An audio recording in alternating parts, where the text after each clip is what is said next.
Raise your hand that you've not been in a workshop with me before. I hope you came ready to work because we call them workshops on purpose, and I have a lot of work for you to do today. I don't like to just stand here and talk. I want you to actually get some value, take something back that you can use in your business, preferably today. We're going to start building something today, though, that we won't finish.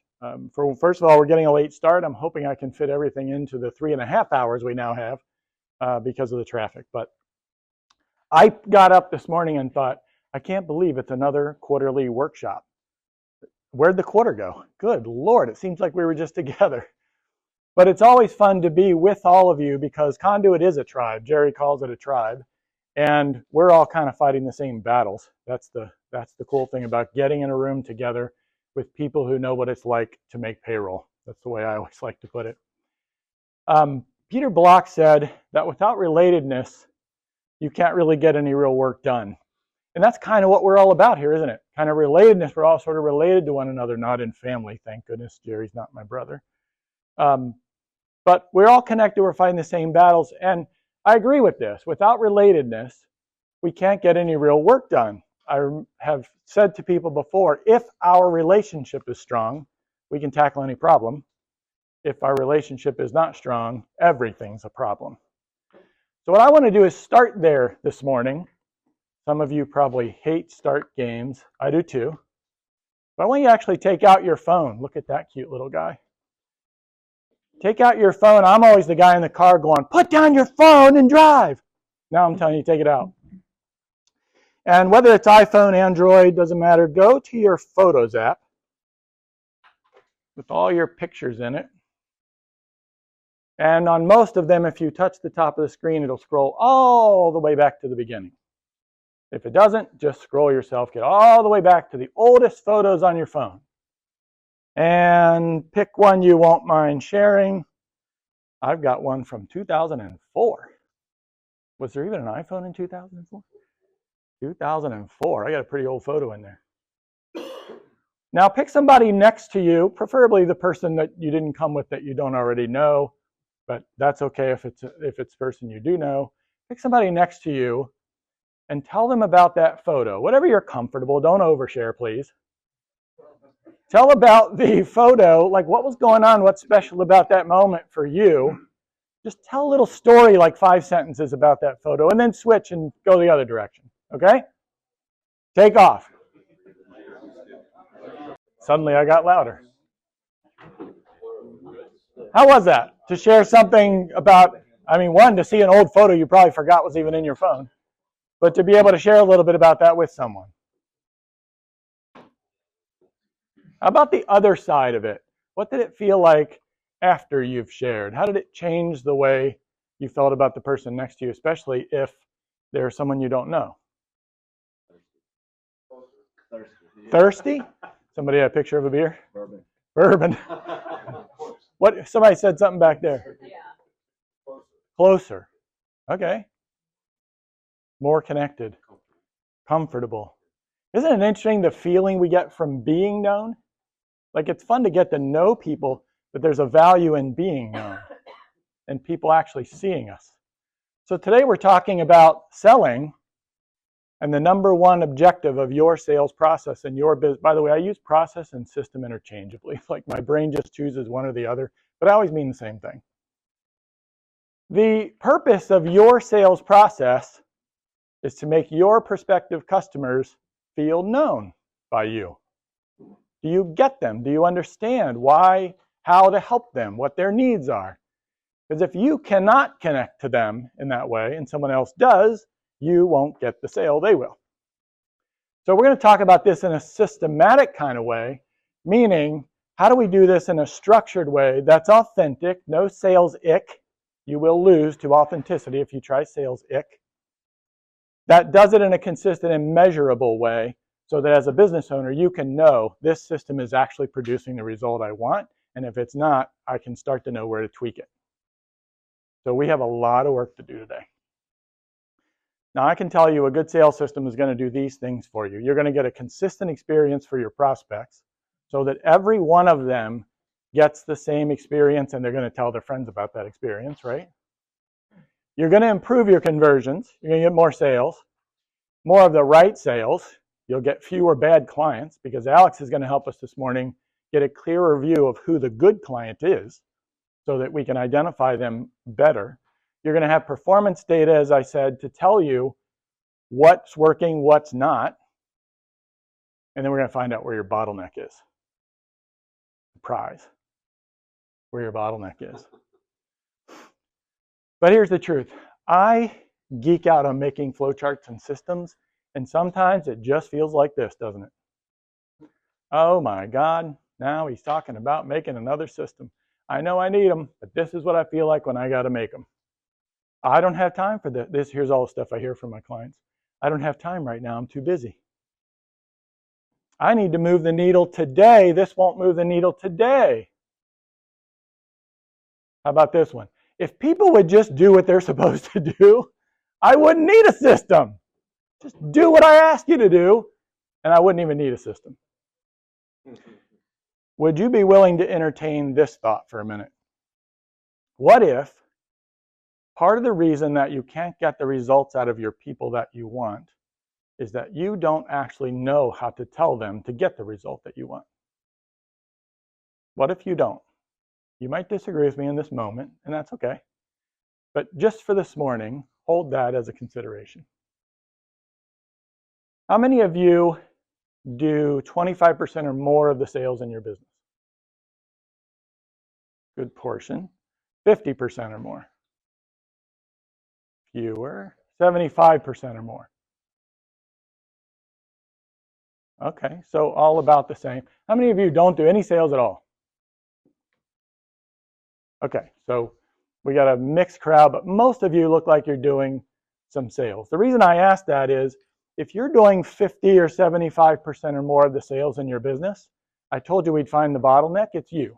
Congratulations. It's you. You either are currently the bottleneck in the growth of your business, or you're going to be if you don't do something about that. If you don't stop being the person doing most of the sales in your business. And a lot of times the problem is that if you're doing most of the sales, there might be a lot of other stuff you're doing as well. So you're stuck right there. Often people ask me, the business owners you work with, do they come to you in the same place in their business? The shorter answer is no, they don't. They're all over the place. It just depends. But the one sort of common thread is that they've all kind of figured out that the Superman cape that I remember when I used to do this, the Superman cape that's like, I know how to do everything. Nobody can do all the stuff I can do. Look how smart I am. When that goes from something we brag about to something that we have to admit we didn't build a business, we just have a really busy job, that's the common thread amongst a lot of business owners that I talk with and work with. Because I can do anything, but the problem is that means I get to do everything. So you are or may be eventually the bottleneck in your business. Now I remember when I was going to hire a salesperson for the first time in my own business, and people on my staff said, you can't do that. And I said, why not? They're like, well, you're the face of the business. In this industry, people want to work with the owner. How many of you have heard or even believe that? People want to work with the owner. And then in my own head, I thought, gosh, this is kind of a complex process. I mean, I can walk in and talk to a customer, and I can look around the house, and I can tell right off what's going on in this house, where the problems might be, right? So I can sell this, but how in the world do I get all that out of my brain and put that and get somebody else to do it? And then I got to worry about, what if I hire Chris to do it, and Chris doesn't represent my company exactly the way I want him to? There's a lot of reasons to not do all those sales. There's some big reasons to create the system for doing it. So my picture to share with you, I ask all you to share. For me, it became more a question of, what do I have to gain from doing this? It became less of a question of that and more of a question of, what is it costing me not to? So for those of you that were at the last workshop where I talked about my grandson Charlie, who pulled the imaginary racetrack out of his pocket because he's so creative, there he is. We celebrated his 5th birthday in Arizona this year.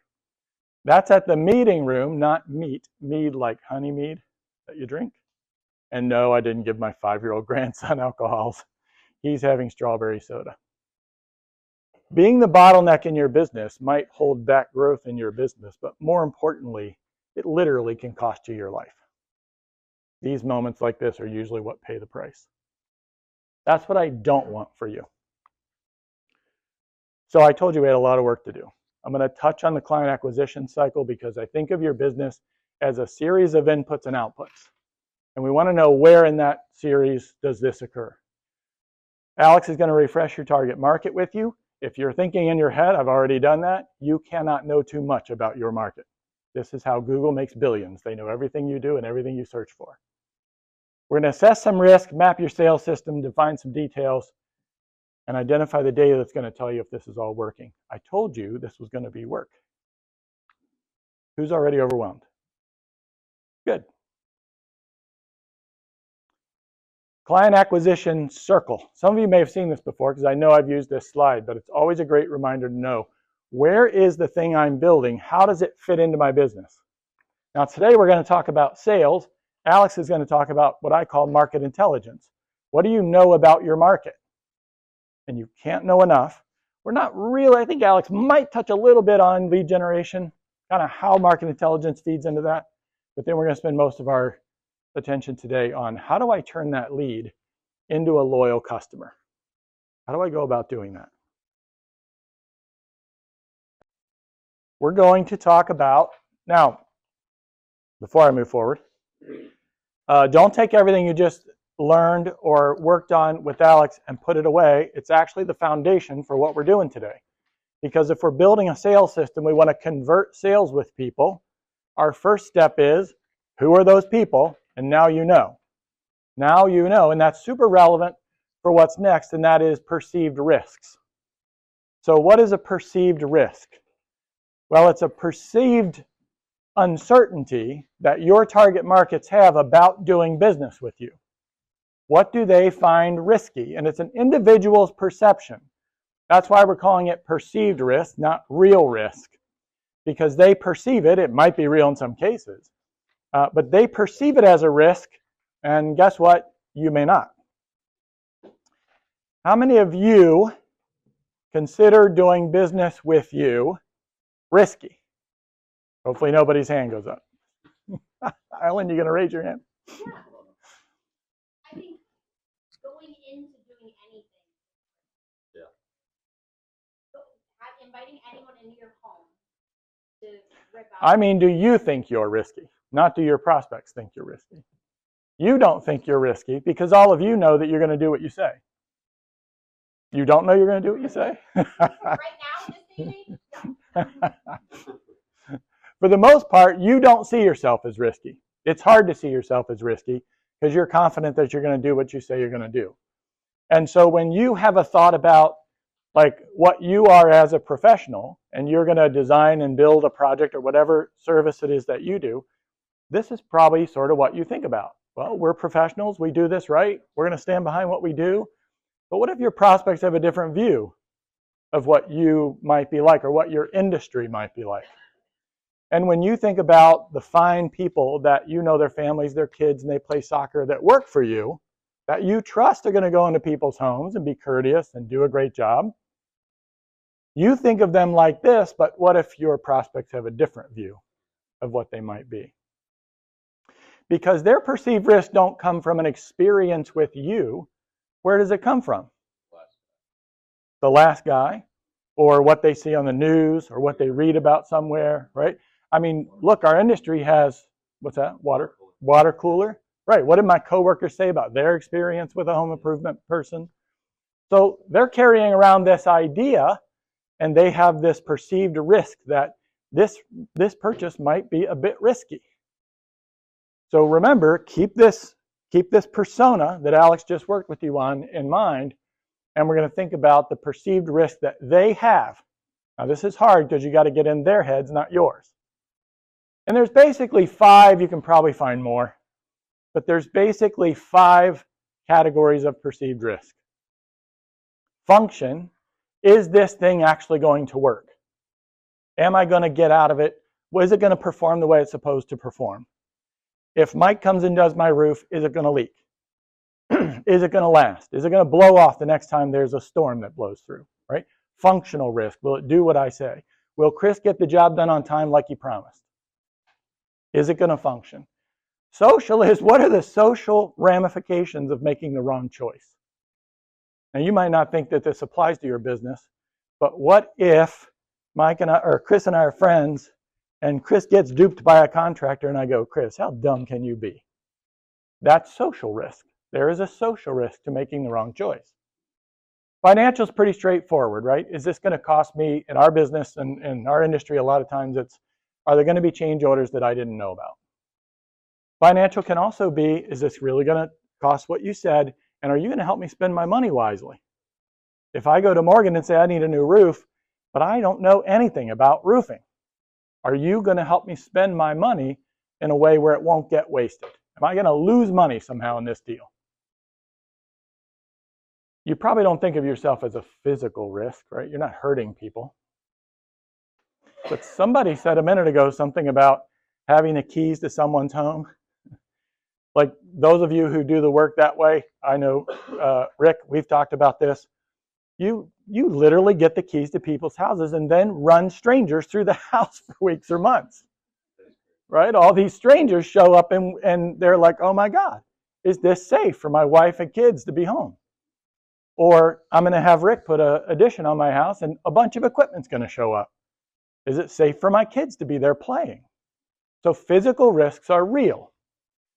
Time risk, most of your clients probably want to be a little bit involved in what they're doing with you, but is it going to take more time than I think it should? Do I need to be there to make sure that Daniel shows up and does what he says? Does that mean I'm going to have to not go on family events because I got to be home to make sure the door is unlocked, or I got to make sure they're doing what they say? What's my time investment going to be? Is it going to be bigger than I think it should be? So all of these risks live in your persona in one way or another. What are the advantages of perceived risk? You wouldn't think risk would have an advantage, but it does. Loyalty is one. If I hire Rick to do my kitchen renovation and the job goes beautifully and I love it, when I go to do the family room addition, who am I calling? Because Rick has proven to me that the risk was only perceived. I trust now that he's going to do a great job. And look, most of you sell a fairly high ticket item. So there's the higher the ticket, the higher the risk typically, at least on the financial side. So I'm going to be really loyal to someone who's shown me that they're going to come through for me. I'm not going to have a problem. And the same thing goes then for your referrals. This is what makes all of you know that when you get a referral, it's 60% sold when you get the call, isn't it? It's because of risk. If my sister wants to remodel her kitchen now and I say, call Rick, he's a great guy, they did exactly what they said, they did and she's going to go, oh yeah, I've seen your kitchen, I'm calling Rick. Sorry, the rest of you aren't even going to get a chance to talk to her. Disadvantages, pretty straightforward. Anybody ever have somebody go through a process thinking about a project and then they just pull the plug? Not going to do it. Decision paralysis. Because often they're like, well, I can't trust Chris that it's not going to cost more than you're telling me. I'm too scared, so I'm not even going to start. So the risk can create decision paralysis. More cost, time, money, and marketing, what we were just talking about with Alex. If I've got a high risk with my clients, if they have a high perceived risk of my industry, well, then I got to do a lot more work to get them convinced that those risks are only perceived. You ever have a client that you sell a project to? For those of you who do weeks or months long projects, you sell a project, you sign a contract, and weeks into it, you're thinking, why did they even sign the contract? Because they clearly don't trust me, right? I've had that experience, yeah. Too high a perceived risk, people carry it past even the purchase point. Like you're never going to prove to them that the risk is only perceived. You're going to have to just live with that until they eventually can settle in on it. So here's what we're going to do, because you can't think of yourself as risky. You just can't, trust me. You can a little bit. but not as much as you need to. So we're going to get into groups of 3, and here's what we're going to do. On your worksheets, I've given you the 5 areas. You're going to take turns, share your persona as much as you did with Alex. Share that with the 2 people in your group. And then you're going to come up with as many risks in any of those categories that you can that persona may have as a perception about doing business with you. As a group. One of you will be on the hot seat, so to speak. The other 2 will be helping you come up with risks that are about you because you can't see yourself as risky enough. Does that make sense? So you're helping the one person come up with as many perceived risks that persona might have about doing business with them. So you may have to say, if you don't know each other, you may have to say, here's the business I'm in, here's my persona, what's risky about doing business with me? And just work through the 5 and do as many as you can. I'll give you about 5 minutes and then we'll switch. And then we'll do 5 minutes and then we'll switch. Any questions at all about what you're doing? No? Clear as mud? So you look risky. Anybody discover anything a little new or look at something a little differently? John? Yeah, I'll share something with you because we're conduit, right? So something interesting came out. We're out promoting conduit and bringing other folks in. And part of the possible risk would be exposure. I'm going to be asked to sit around the table and talk about my business. Yeah. And share things and get naked. You know, and what's that feel like? I don't want to go to meetings, number 1, but now you're going to be asking me about what am I doing? Processes, sales? Absolutely. I'm exposed, man. That would be a perceived risk of a conduit member, you mean? Yeah. Yeah, that's good. Yeah. So hopefully your group members were able to push you a little beyond, because it is really hard for us to think of ourselves as risky. Because when somebody says, Paul, we think this is risky about you, I'm like, why would you think that? You can count on me, trust me, I'll be there. But those never, ever, that trust me never, ever works, does it? You've got to be able to address those risks, which we're going to get to. Wake up. At the bottom of that second page, just take a minute to do this real quick. Now that risk, perceived risk, is fresh in your mind right now. At the bottom of page 5, I've got a perceived risk score for you. So go by each perceived risk category: functional, social, financial, physical, time. Give yourself a score between 1 and 10. 1 being, we're not risky at all. 10 being, holy cow, my prospects are scared to death of me. Between 1 and 10 for each one, and then add them up.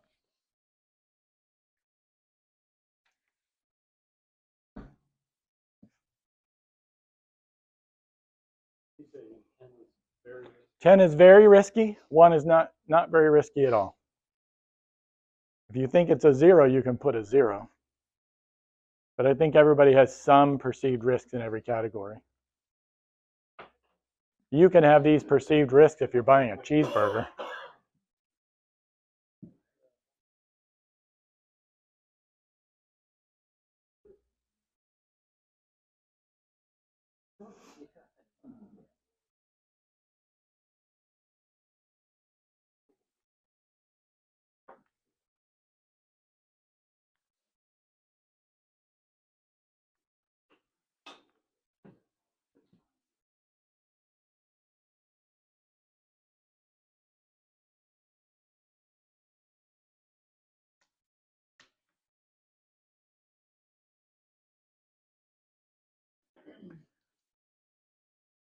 Anybody a 50? No? Anybody over 40? How about over 30? Nobody's over? I am. You're a 50. You're over 30? Really? Nobody else over 30? How about over 20? A lot of you over 20, and just barely over 10? Some just over 10? Okay. Most of what all of you sell is, again, as I said before, is a relatively high number for people to write a check. Right? It's somewhere, it's always in the thousands, tens of thousands, or hundreds of thousands, not hundreds. Right? So just keep in mind that when you add dollars, the risk goes up. So you may be a little riskier than you think you are. I would have guessed this room would be in the 30s, just because of the amount of money involved in the transactions that you transact. So I'm not saying that saying you're all wrong. I'm saying that just consider that your prospects may feel more risk than you realize that they do. Well, keep in mind that the financial, in fact, it makes the other ones feel more of an issue. No, but understand its impact on the others. Meaning, do I have more or less functional risk if I'm spending more money? It could be less. I mean, I heard a conversation here where Chris was telling a story about actually a client who, if they spent more, they would actually have less risk. They just didn't realize that. So financial can be tied in, but then he has to be able to explain that to them, right? Sam. Oh, yeah, I didn't want to correct you. Sorry. Oh, Chris. I've called him Chris like 5 times. He hasn't spoken up. I was thinking the name tag. Oh, I don't look at name tags. I stood at the side door waiting to get in when Kelly told us to come to the front door. Sorry, Sam. No, you're fine. Chris, I mean. I was gonna laugh about Well, it. you kind of look like a Chris, you know? So, yeah, and again, I'm not saying you're wrong. It's just keep in mind that it's very difficult for us to see ourselves from our prospect's point of view. So you got to I tend to kind of amplify it up and go, they are seeing this as a lot more risk than I would see. Okay, so of course we have perceived risk. How do we overcome them? And we're going to dig into that as well. Some easy things, but we educate them, right? We tell them about why the risk is perceived and not real. But a way to do that is not to say, Morgan, you just don't need to worry about that. I got it under control. That is never going to work. If I'm worried about something and you tell me you didn't need to worry about that, that's demeaning. I'm going to be like, well, yes, I do need to worry about that. And you telling me not to worry makes me even more worried. So that's not the way you do it. Educating is educating them about what's going on, educating them about things they don't know about, so that perceived risk goes down. Because, look, most fears are unfounded. Most fears are just beliefs or something that we're holding, and that's why these are perceived risks, not real risks. Provide information, that's one way to educate them. Provide a warranty. So if you think about some years ago, Toyota had a problem, and I think it was a transmission problem. Is anybody else a car person like me? And these cars would accelerate, I think. Is that what it was, Kelly? Cars would accelerate on their own. And I think a couple of people actually died. Well, when you look at reliability ratings on cars, it's almost always Lexus, Toyota, 1, 2. Well, they're both Toyotas. Lexus, Toyota. So Toyota took that very seriously because it was a knock to them. It's like, oh, crap, people suddenly can't trust the quality of our vehicles. They went out and started offering a lifetime warranty to buy it when you buy a Toyota. Now, those warranties, they only offered them until the media fervor went away, and they stopped doing it. But warranty was their way of saying, we're so confident that that was an anomaly, we'll warrant your car, Chris. We'll warrant your car for the entire time you own it. So offering a warranty is one way for you to allay the risks that your prospects feel. Of course, they have to trust that you're actually going to honor the warranty. Proof of performance kind of happens after the fact, meaning it's proof that you're going to do what you say you're going to do, but this builds your reputation, and your reputation helps you offset perceived risks. I was doing a project years ago with Rick Kaler. Some of you know Rick Kaler from Architects Plus, did a lot of work with him over the years. And I don't know what happened during the project, but something went wrong. But it's long enough ago, I don't remember. Whatever it was that went wrong, we stepped in, we dealt with it, we handled it, we fixed it, we kept it right on going. And I was talking to Rick about it, and he goes, you know, sometimes those things are actually good when they happen. And I said, Rick, you're out of your mind. My job is to keep the boat steady, not to have problems. He goes, yeah, but if your customer satisfaction is here and you have a problem, I'm like, yeah, that's what I don't like about it. He goes, but you step in and you deal with it and it goes back up here. Now you've reached a level of customer satisfaction you would not have had the opportunity to reach had you not had the problem. So this can actually work in your favor. Next time you've got a problem on a project or something, keep in mind you might have an opportunity. Yeah. Well, I've heard someone else say that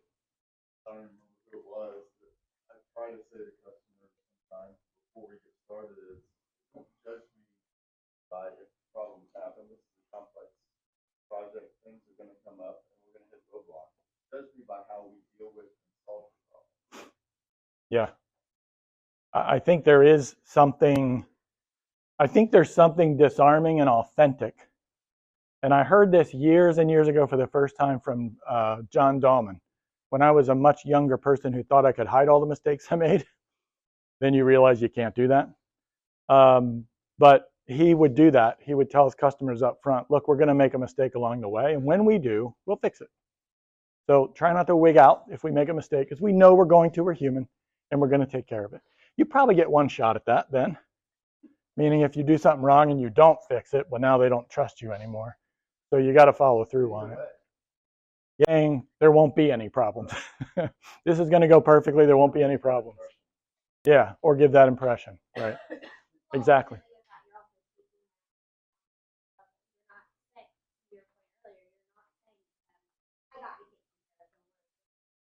Right. Yeah. You're being authentic. Well, and you're coming down to their level too. As much as you're worried, I'm not. You're the only one that raised your hand when I said, are you risky? I just want to remind you of that. You should know better. I am risky. Well, that's what Andrew said, but I was going to let you speak for yourself. All right. Now you're going to work. Take the perceived risks that you came up with.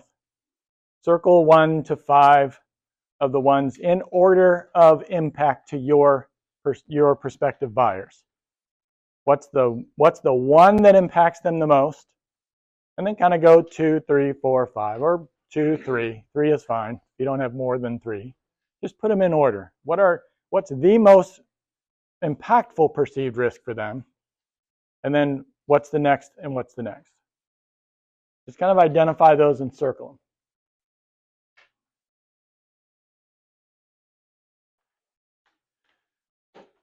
Anybody get challenged enough you had to kind of rethink it a little bit? Or how do I say that in a way that actually resonates? No? Come on. Nobody? Mike, you have to raise your hand. Thank you. You got to have one willing participant here.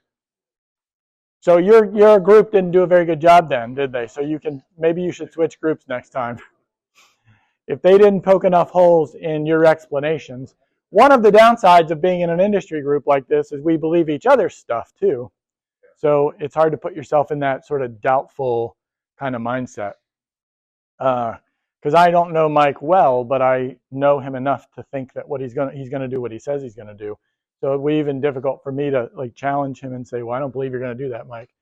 But this is really what you have to do, is try to see this from that persona, what Alex helped you build. What does that persona think? I know I keep reminding you of that. What do they think, not what you think? I've had many conversations where I've said to business owners, you are not your customer, because we see things from our own point of view, not our customer's point of view. So I just want to encourage you, keep testing these answers that you're giving. The problem is your prospects aren't necessarily going to say, I don't believe you, Sam. Got your name right that time. They might just say, I don't believe Sam, and go hire Rick. You just may never hear from them again. So you've got to really be heightened about, is what I'm saying resonating for them? Not for me. Not for you yourself, because you get it, you understand it. Okay. We've identified your persona. We know what they're worried about, what's risky to them. Yes? Is it ever helpful to take some of these risks? Kind of like I said, we're going to make a mistake. Mm-hmm. And actually bring them up. That here's the risks of doing business or doing this project. Is it helpful to maybe crawl those out and talk about them? That's a perfect question and a perfect segue, because my answer to that would be yes, at the right time. At a point where their trust level with you is extraordinarily low, they might go, well, Sam didn't say he's going to have that risk. I'm going to go talk to him, because they don't know enough yet to know that you're actually telling them the truth. It just might heighten their risk. So at the right time in the process, and there probably is no right time, it's going to depend on your process, the decision-making process that your buyer's making. Another way to think about it is that it might not be, hey, here are the risks of working with us. It could just be when we talk with with clients, Mm. sometimes these are the risks.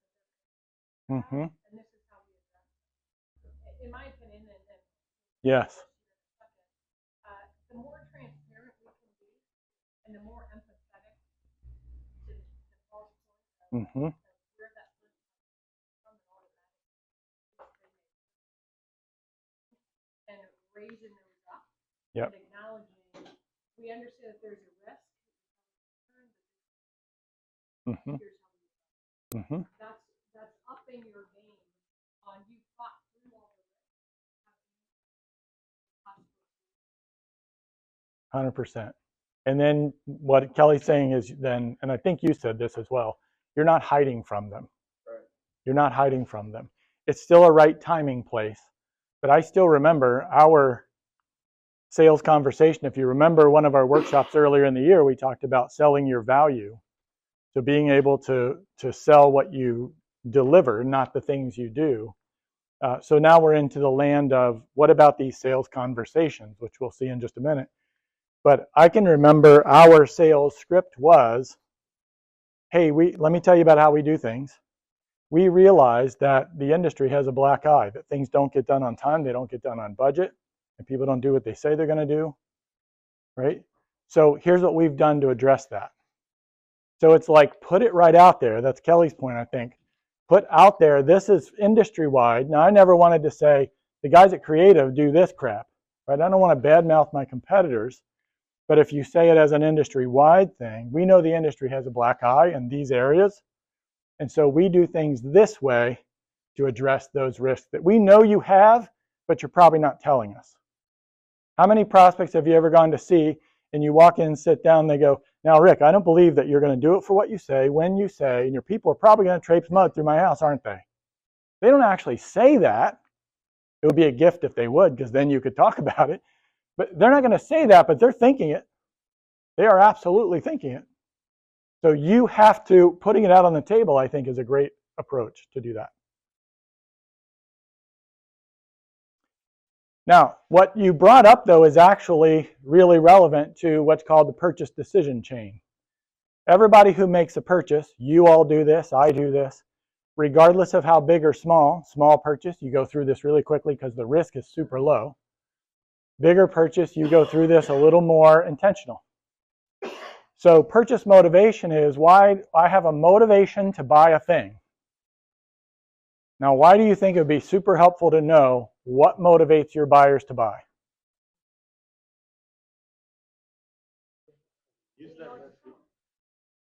What's that? Yeah, because remember, I'm hearkening back to another workshop. They don't want to buy what you do. They want what they want. So you need to know what's motivating them to actually buy what you do or buy what you're going to deliver. Purchase motivation is not likely to show up in your sales process, by the way. Happens before. Information search, now that they're motivated to buy it, they start Googling roofers in Cincinnati to find Mike. I'm looking for stuff. This may show up at the very beginning of your sales process because they may pick up the phone and call you, or they may fill out a form on your website to get more information. So now they're searching for information. How am I going to solve this problem? Product preference is, do I hire an architect to design this, or do I hire a design build firm to design this, or what's the method I'm going to use to actually solve this problem and get what I want? Brand preference is, I've decided that I'm going to hire a general contractor. I've decided on the product. Now I got to decide on the brand. So am I going to hire Rick Boyle or am I going to hire Rick Meyer? Oh my God, they're both even named Rick. How do I choose? You've got to help them choose.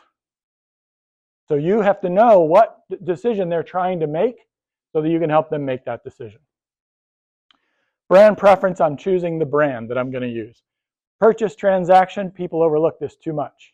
Have you ever done the research, decided to buy something, and then the agreement comes to you and you read it and you're like, I don't think I want to sign this. Don't underestimate how you're launching a new client relationship and the experience they have actually purchasing from you. Post-purchase appraisal we touched on a little bit earlier, like that client who they sign the contract, but then they act as if they don't trust you the rest of the time. when someone makes a purchase from you, for a little while, buyer's remorse is a real thing. They're going, was it the right thing to hire Andrew? I'm not sure about his risky wife. So they're thinking, was this the right choice? Now think about client onboarding as a way to potentially negate that. So they're going through this purchase decision. I want you to hold on to this idea. We're going to come back to it. But whether you're buying a hamburger, a stick of gum, or a new deck, you go through this too. You just do it really quickly sometimes. All right. Let's talk about your sales system.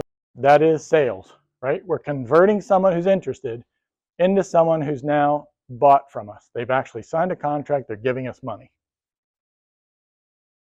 I use the word guide on purpose because going back again to another workshop, remember, you are not the hero of this story. When you are the hero of the story, who do you talk about? Yourself. You are not the hero of this story. Your prospect is the hero of the story. You've got to make him or her look great and feel good about the decisions they make along the way. So the question is, how do you do that? We're going to go into the weeds a little bit. I hope you all had enough caffeine. Get your worksheet out. You're going to have to turn it sideways. I showed this to somebody the other day, and they looked at my slide. And they looked at this, and they said, this doesn't look like your slide. And I said, well, you could just do that. Yeah, buyer's journey. Notice I have, well, it's hard to read, but design, sales, marketing, accounting. I left yours blank. You don't have to write anything in it just yet. Just pay attention to the buyer's journey. And I'm trying to keep this simple. I like flow charts. I get all excited if you hand me a marker and a whiteboard, but I realize not everyone does. Think about the journey that you guide your prospective buyer down to turn them into a customer. This is just a sample. This is not your buyer's journey. But where does your sales process start? With a lead for the most part. Now, my sample here, once a lead comes in, I'm doing a phone call. I'm going to call them and talk to them. Yours may not be that. You may have something else in there, right? If I do a phone call, question is, am I going to go see them? So represent your question. If you remember a talk that Kelly did in August, I think, where you were flow charting, similar, use the same kind of symbols here. A diamond is a decision point. That's important. Decision points are important. Represent that with a diamond. I made a call to them. Am I going to go see them? Represent as a diamond. For right now, assume the answer is always yes, because you're a really good salesperson. If they say yes, then what? Well, I'm going to do an in-person meeting with them. Maybe that's in your showroom. It's in their house. It's right. Maybe that's not even what you do. Maybe you do something different. When in-person meeting, are we going further? Another diamond. It's a decision point. There's got to be a choice made here. Again, for now, assume a yes. Yes. Now I'm going to go to intent to build. I stole this from one of my home builder clients. I'm going to go to an intent to build agreement, and then we'll go to a design process. And you can imagine that this keeps going on. Okay? You have 4 pages like this. Feel free to go from one page to the next. Lay out step by step, always a yes at are we continuing. For right now, always a yes. I promise you we'll come back to the no's. Okay? Any questions? Anybody overwhelmed? No? All clear. Good. I'll give you a few minutes to work on that. Yeah. All right. So we have our basic buyer's journey path. These are the steps you're guiding your prospect through. You just did that. I just left it up for you. Oh my God, look how busy that is. Now you are overwhelmed, aren't you? One bite at a time. Remember earlier when I said, what if the reason people don't get the results you want is because you don't know how to ask them to get those results? This step right here is the step most business owners skip. And as a result, they leave their team to make things up. Where you're not going to do that anymore, are you? What we're going to do, and you can label these if you want. I would suggest you don't bother with that right now. Notice the core thing stayed the same. You've already done this work. All right. Now what you're doing is looking, you're saying, if I'm going to have a phone call, what do I need to make sure that phone call achieves what I want it to achieve and happens consistently every time? So I'm saying, well, you need a phone call script. Some of you just went, Paul, I thought you said no icky sales stuff. Script sounds icky. Think of a script as an agenda.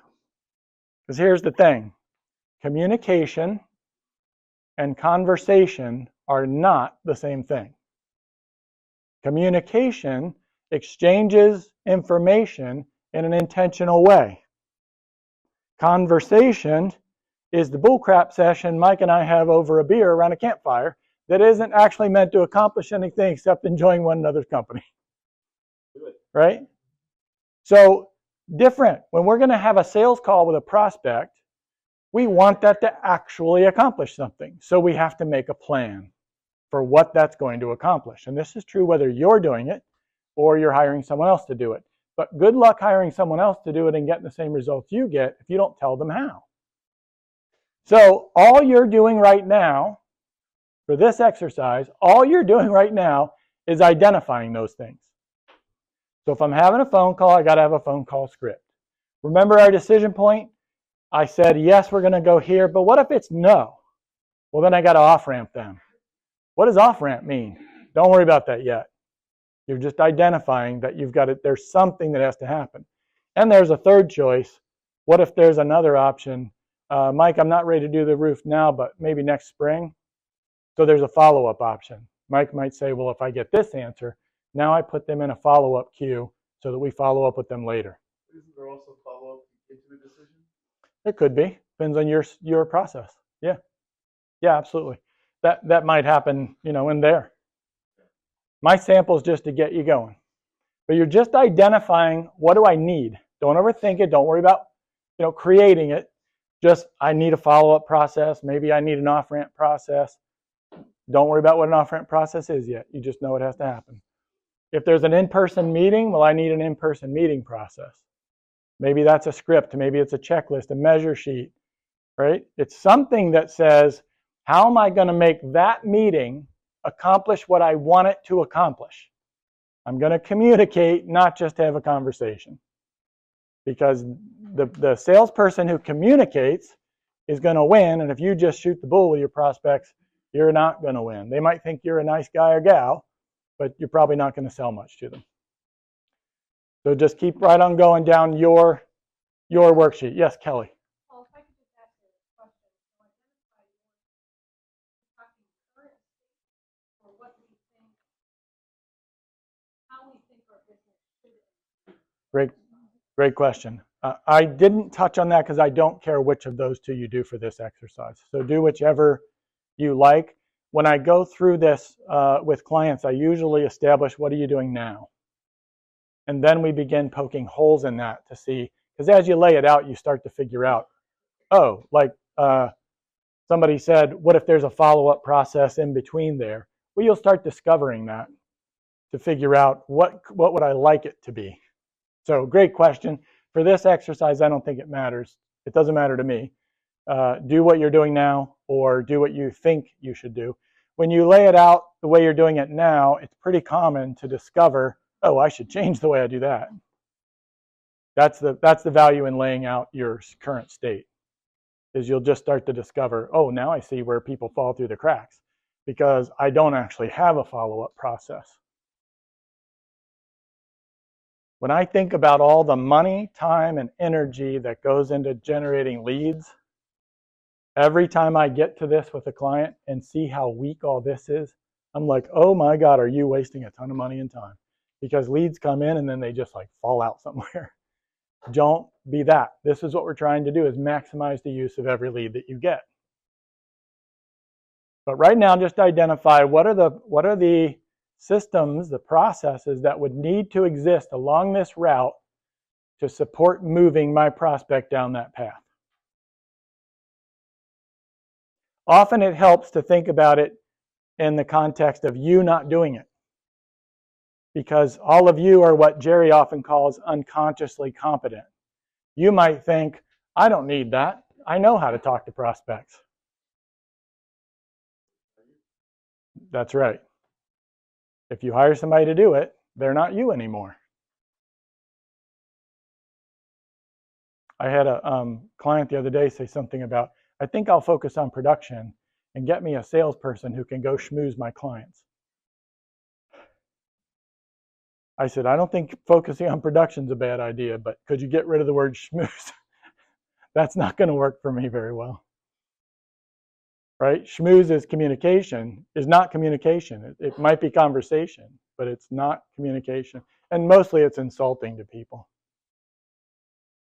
Those old tactics like, oh, I see the fish on your wall. I like to go fishing too. That's just hollow. That's not effective. So see how many you can identify.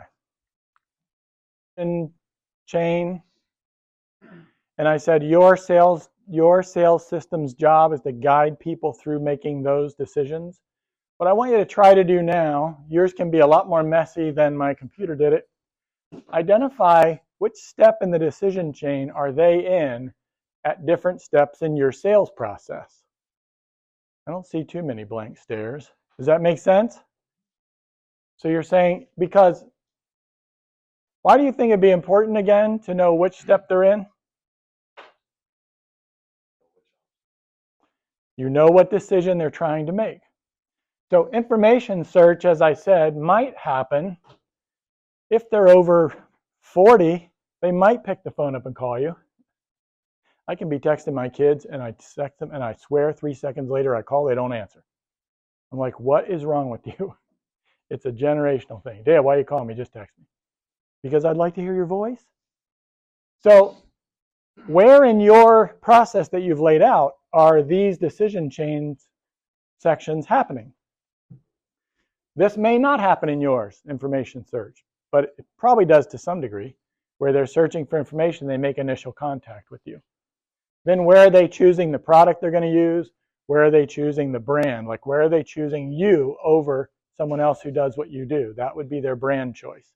And I'll give you the decision chain so you can remember what they all are. Bear with me. I know we're really technical here, but this stuff's important. And we're almost to the end. No? All right. Let's talk about system metrics. We'll wrap up with numbers.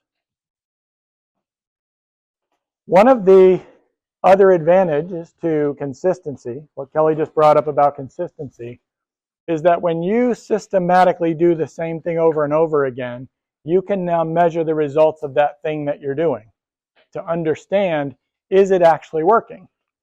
So I think about metrics in your sales system on two levels. One is kind of the overarching metric of, is the whole system working, beginning to end? And then, I forget, somebody brought up the idea of stages. Then what are the stages of my process working effectively? Because if the whole thing's not working, where do I go look for the problem? How do I start to find out where the issue is? So what would you, if you think about metrics for a sales system, what would be something you might measure to measure your entire sales system? Intake? Intake to contract sign conversion. So how many leads do I get? How many sales do I get out of those leads? Yep, that's a really good metric. What else? Referrals. Referrals? Say more. Just how much of that mix comes from work you've already done. Oh, so understanding the sources of the leads coming in. Okay, that's a great example of how your sales process can feed data back to your marketing and lead gen. Understanding where did all those leads come from, you can then feed that back to your marketing and lead gen. This is another way, to Alex's point, for you to test what was were my assumptions about the persona, were they correct? Or was I wrong, and do I need to adjust that assumption that I made? The measures is time to close. Time to close? How long did it take? How long from the time I get the lead to the time I sign a contract with them? I think that's a really important measurement. Yeah. Mm-hmm. Trying to figure out where is it falling down. Mm-hmm. Why behind that. Yep. So that's the stage measurements. We'll jump to that in just a minute. You're just getting a little ahead of us. As we're thinking of the overall, Alex, were you? Client satisfaction? Yeah. Did they like the process they went through? Was the sales process smooth and understandable? And yeah, absolutely. You could check at the end of your sales process. Yeah. Average sale. Average size of a sale, okay? That's what I was gonna get to. What range am I closing? Do I close everything between a half and 1 million, and I'm not getting things from a million up? Where am I hitting? What seems to be Yeah. the sweet spot? Is that good or bad? Which leads am I best at converting? Yeah, yeah. Do I convert more with kitchens or baths? Do I convert more basements? Do I convert more additions? Do I convert more in one area of the town than I do in another? Those are all things that your overall measurements can tell you. Were you gonna say something else? Yeah, and I don't know how to say it, but started instead of overarching to like the size of project or the type of project, we looked at just classifying design work, construction work, and then even time and material work. Say at the end of the year, where did one start and one process? Maybe at the end, if you find that T&M ended up being way more, you may want to evaluate the whole process. Mm-hmm. Right. What kinds of projects made it through? Is that kind of what you're getting at? Saying, like, Gotcha. Okay. like your normal type of project. What kind of product or service that you sell made it through? Yeah. Okay. That makes sense. So then a couple of you jumped forward to like stage data, stage metrics. And the diamonds, by the way, are dead giveaways for good places to do this. So like my example, this is I'm going to measure from here to here. How can I measure that? Well, I just said, how many number of leads qualify for an in-person meeting? So if I've crafted a good phone script, and I go through a phone script, and I get 100 leads, and only 10 of them get a meeting set in person, what does that tell me? 10% rate. Thank you. Because that is all it tells me. It should bring up a bunch of questions, though. Should it be more than that? Should it be less than that? Why is only 10% of my leads good enough to get through to an in-person meeting? Maybe my leads need to be better. Why are they saying no, or why am I saying no to that first meeting? It could be personality. Yeah. Maybe 50% of the leads didn't even answer the phone call when you called them. Potentially. Right. Maybe your script's not pulling the right information. Yeah. Maybe my script isn't that good. Maybe I'm not I'm not addressing the risk they have at that point in the decision chain when I got them on the phone. So maybe it's me. Maybe my system is a little broken. But that's just one interim measurement that you can take. A next one might be if I'm going to do an in-person meeting, how many of the people who I do an in-person meeting with actually sign that intent to build? So if I have 100, 10 get through, I do in-person meetings, only one signs an intent to build. Wow, that's a 1% lead to conversion rate to intent to build. That's kind of bad. And we don't know exactly what that means. Could be a problem in your process. You might need to shift. You're not addressing risks. But it may very well be that you're attracting the wrong leads. And that's that circle. So you can feed that back to your marketing department, which might also be you. You just move from one side of your desk to the other. And you can say, wait a minute, we're getting leads and they're not converting. Now, somebody brought this up. I forget who. It might have been you, Andrew. Tracking the lead as it comes in and where it came from, that is like a super powerful basic sales tracking that you should all put at the top of your list. Because if you find out that 100 leads come in and only 10 get through, knowing where those 10 came from is gold to your marketing efforts. Because I've had clients say to me, marketing is like gambling at the casino. I just throw money in and hope I win something. That's because they don't know this. If you get a whole bunch of leads from a Facebook ad, but none of them buy anything, stop spending money on Facebook or change your ad, right? Get better at your persona so that you're speaking to the right person. So it's never a singular thing, but this data tells you what's working, what's not. And not just in the sales process kind of reports back for you on how lead gen and marketing is working. Whose eyes are like ready to bug out over data now? No? Mine. Here's the thing. If you're tracking none of this right now, and that's fine if you're not, but if you're tracking none of this right now, you're about to spend a couple minutes writing down all the stuff you can think of on that sheet, but then you're going to want to take one or two things and start tracking it. Because if you're tracking nothing, you're going to have to get set up to be able to do that. And it'll become this huge issue and you'll drop the ball. Sorry, it's just the way it is. I've done it myself. If you go from 0 tracking to tracking 100 data points, you're probably going to get lost in that. So think about 1 to 3 key things to track. How do I track them? Get set up. You can always add more later. This is addicting, I'll tell you that.